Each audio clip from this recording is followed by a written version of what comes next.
Ladies and gentlemen, welcome to yet another redgamingted.com video. I've had a few requests recently asking for PC upgrade advice, and obviously the thing is everyone has a different budgets and so on. So this is going to be the first in a completely new series. This one is going to be focused on graphics cards, and I'm going to have other ones dedicated to other CPU and various other bits and bobs too. So this is going to cover a variety of different price ranges, all the way from around the 60 to kind of 80 range all the way up to 300 plus.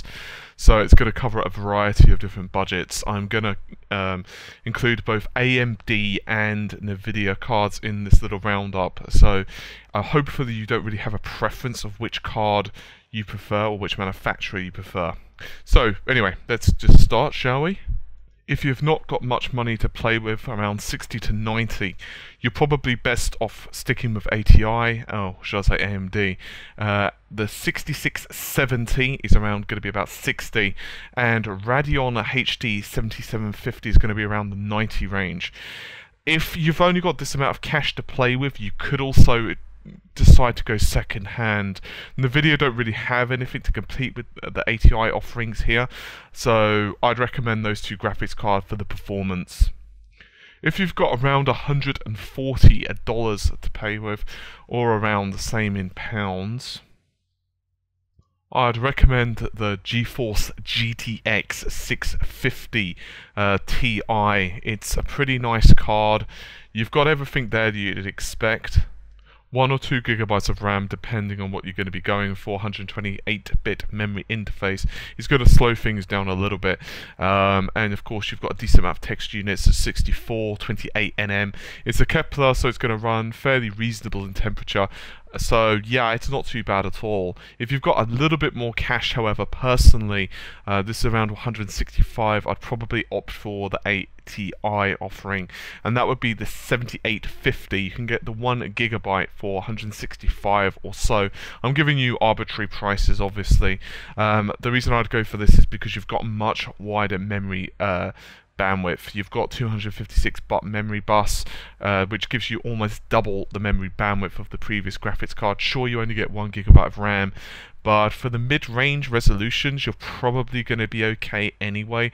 I mean, obviously, if you're playing at, like, you know, the very, very high resolutions, you might have a few issues. However, if you can manage just to throw in a few extra dollars or pounds, depending, you might want to get the 7850 2 gigabytes.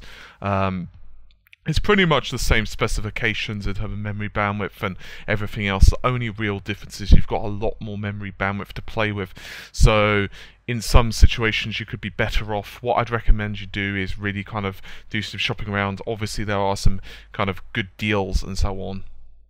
If you have, once again, a little bit more cash, you're looking around 240 mark, give or take, you could probably go for the Radeon HD 7870 LE. This is a lot more power than the previous card. You're looking at more text units, 96 versus 64, more shader units, basically 50% more at 1536. Same manufacturing process, slightly higher core clock. Memory bandwidth, you're looking at quite a bit more actually, 192 gigabytes. Same memory capacity, however, so yeah, that could be worth it. It does, however, require 2 power connectors, so you're looking at 2 6-pin PCIe. So do check that your power supply does support that. Now we're going into the more meaty range. You are going to be looking at around 295 for this one, and that would be the Radeon HD 7950 Boost Edition. Now obviously in this kind of price range as well, you could get the 66, let me start again. You can also get the Nvidia GeForce GTX 660 Ti as well. Generally speaking, however, I'm just going to stick with the Radeon here. The Boost Edition is pretty nice. It has a lot more shader units, 1792, a lot more text units at 112. Generally speaking, you're also going to be looking at 3 gigabytes of RAM. It's going to be a lot more meaty. You are looking, however, at 500 watt minimum power supply, and once again, 2 6-pin PCIe. Now, once again, this is minimum power supply. supply.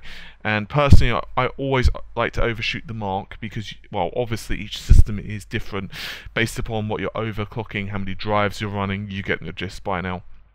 Anyway, a little bit more expensive, quite a bit more expensive actually, and that would be $360 roughly dollars, give or take a few pennies once again, would be the GTX 670. Now, you're looking at about $360. I'm using a couple of different sites here to compare.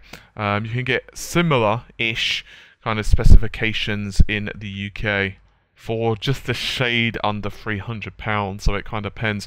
There are two different memory configurations on this one, by the way. You can either get 2 or 4 gigs of memory. The ones I'm seeing on quite a few websites, especially in the UK, are 2 gigs of RAM. So there you have it. You're looking at a higher shader clock and everything else. Obviously, this is going to have slightly better performance. Once again, at 2 6-pin PCIe, and once again, minimum of course 500 watts.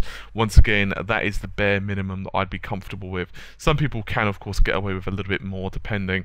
Now we're going for the really high-end stuff. I'm not going to go into SLI too much, that kind of thing, but regardless, if you have around 380, you're looking at the Radeon HD 7970. You've got 2048 shader units, 128 texture units, 32 ROPs, 384-bit memory bus, which is pretty nice to say the least. Obviously, that's even higher, of course, than the GTX 670, generally speaking. And of course, you've got 3 gigs of RAM on that one. Of course, also being DX 11.5 and so on compliant. You are looking at 1 6-pin and 1 8-pin PCIe. Once again, at least 500 watt minimum power supply right there. Now, if money, shall I say, is no issue, you're looking at like $1,000 kind of range, then you probably should be going for something like the GTX 690. Now, it's a little bit cheaper on various UK sites. You can get this for about 800 to 900 British pounds. But a lot of this stuff heavily depends on what you actually want. For example, there are custom water-cooled options automatically, and they're, you know, kind of in the £1,000 range. On the other hand, this is an absolute monster card and should see you going for a while. So yeah, of course, you've got quite a bit of memory bandwidth and everything else. Regardless, this does require 2 8-pin PCIes, and you're looking at least a 650 watt power supply. So yeah, that just about goes over the whole price range list, I think. Now, this is the first time I've actually done this list, so it probably is going to be heavily changed when I next do it. But this has just been a quick go over because, as I said before, quite a few people have messaged me. I'm also going to do this, as I've said previously, on PSUs and various other components. I'll probably do like a system builder guide for a couple of different budgets, just to give you guys kind of a shot. Now, I know what you're going to say. What about the next generation graphics cards? Well, Titan has been released, and obviously it's extremely expensive right now. Honestly, I don't necessarily know if it's worth the performance. Maybe if money's no object and you've got the curiosity factor. Otherwise, I'd hesitate to recommend it. You've of course got the next generation of graphics cards on both AMD and ATI. AMD and Nvidia. Sorry guys, it's pretty late here, I'm pretty tired. Which is being kind of almost like held off in some ways.